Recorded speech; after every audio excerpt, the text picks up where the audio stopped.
यही बात थी कि वहां मेवाड़ में और मेड़ता में, यानी मीरा जी के पियर में और ससुराल में, दोनों जगह ही अकाल पड़ गया और मुगलों का हो गया आक्रमण।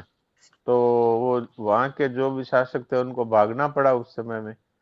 तो बुरी स्थिति हो गई और अकाल पड़ने से प्रजा भी भूखों मरने लगी।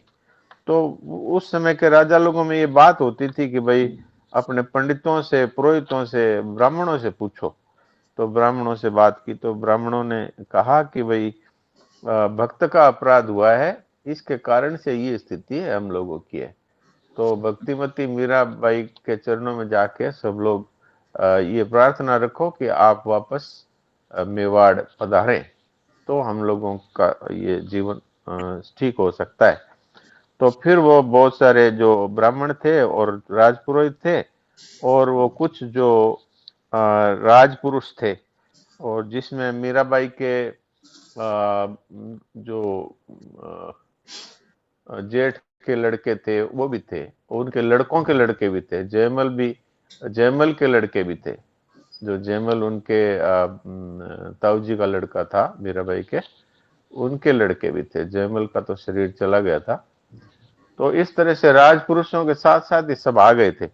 अब मीराबाई के सामने ये संकट हो गया, धर्म संकट हो गया कि भाई अब ब्राह्मणों को मैं ना करूं तो वैष्णव अपराध होता है, और अगर हाँ करूं तो भगवान को छोड़ने की मेरी अब इच्छा बिल्कुल भी नहीं है, मैं तो थक गई हूं। तो फिर उन्होंने ये कह दिया कि भाई मैं नहीं जा पाऊंगी। तो वो सब लोग कहने लगे हम तो अनशन पे बैठते हैं, जब तक आप नहीं जाएंगे हम इधर ही अपना शरीर त्याग कर देंगे।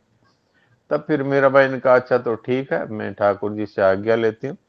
तो फिर वो आज्ञा लेने के लिए एक बात बीच में थोड़ा सा क्षमा करिए। हाँ हाँ वो बोलिए। बड़ा स्वामी जी की वो आवाज थी ना, वो बताने की, क्या वो जी चित्तौड़ वाले ससुराल वाले कहा कि बीरनी हाँ शाह पधारो थे, पधारो।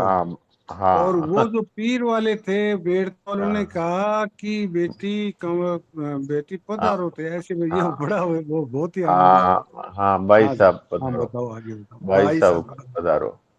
हाँ तो वो जो तो ये स्वामी जी का वो जो वो वाणी है ना, वो बड़ी विचित्र है, हाँ अलग सी।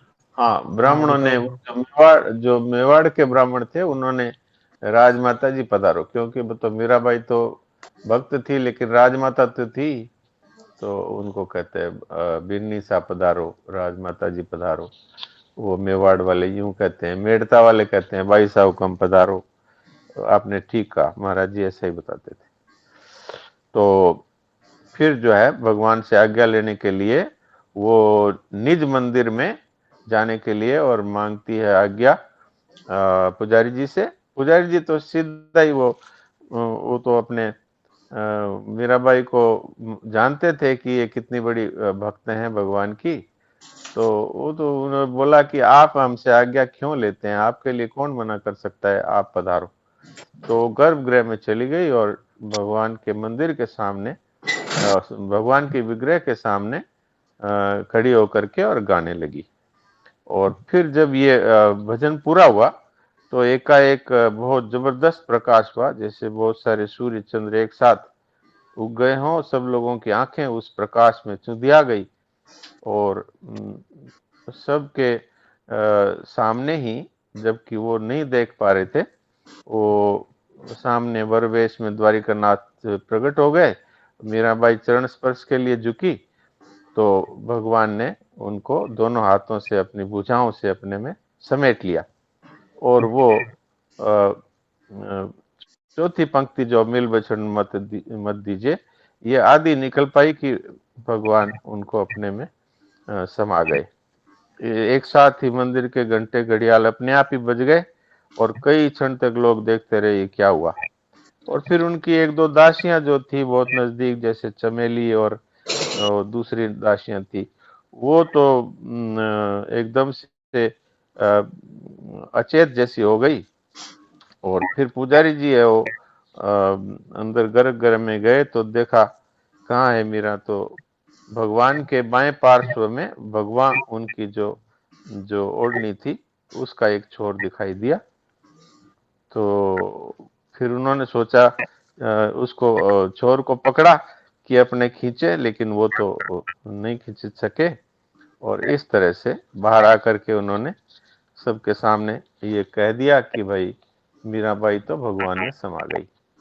तो फिर वो जो उनके राजपुरुष थे, दरबारी, वो लोग कहने लगे ये कैसे हो सकता है, ये संभव नहीं है, ऐसे कहते, हमको अंदर जाने दो, अंदर जाने दो।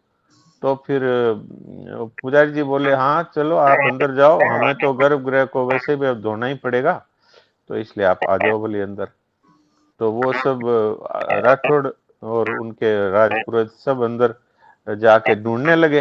वो नीचे जो आंगन था उसको भी ठोक ठोक के देखने लगे, कहीं नीचे पोला तो नहीं है। और इधर उधर सब जगह देखा पर कहीं नहीं मिला, तो निराश होकर बाहर निकलने लगे। तो पुजारी जी ने उनको कहा गुजराती में, तमने बानी ओढ़नी नो पल्लो नहीं देखा तो?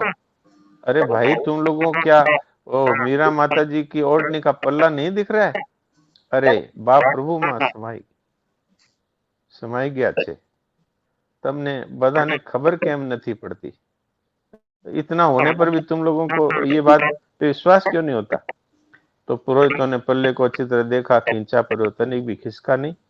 तब वे बाहर आ गए और सब लोग मीराबाई की जय, भक्त और भगवान की जय, द्वारकाधीश की जय, इस तरह से जय घोष किया। और दासियां तो बेचारी आंसू बहाती रही और पुरोहित लोग उनको सांत्वना देते रहे। तो ये प्रसंग रहा। अब वो जो अंतिम पद है वो अब सुनिए आप।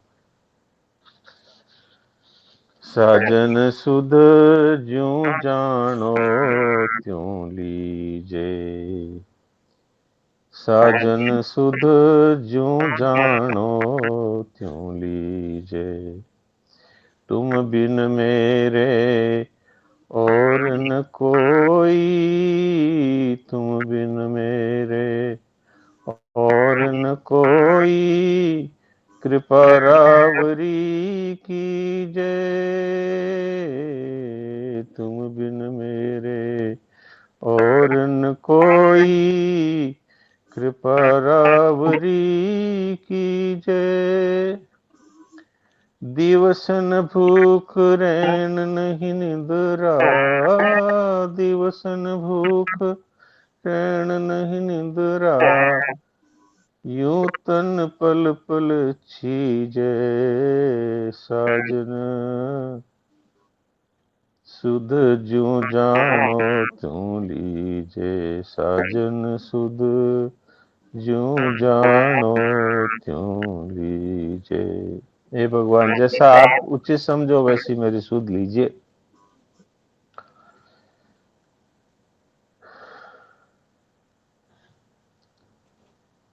मीरा के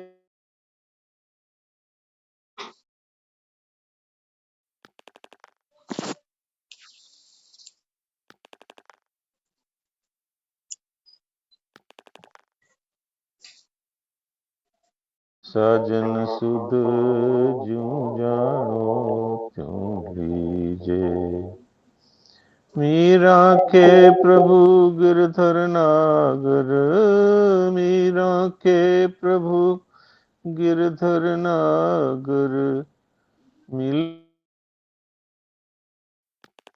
साजन सुध ज्यों जानो त्यों लीजे, साजन सुध ज्यों जानो त्यों लीजे, तुम बिन मेरे और न कोई, कृपा रावरी कीजे, तुम बिन मेरे और न कोई, कृपा रावरी कीजे। दिवस न भूख रैन नहीं निद्रा, दिवस न भूख रैन नहीं निद्रा, यूं तन पल पल छीजे, साजन सुध ज्यों जानो त्यों लीजे, साजन सुध ज्यों जानो त्यों लीजे। नारायण नारायण। बहुत हाँ जी संपत जी। बहुत सुंदर भजन।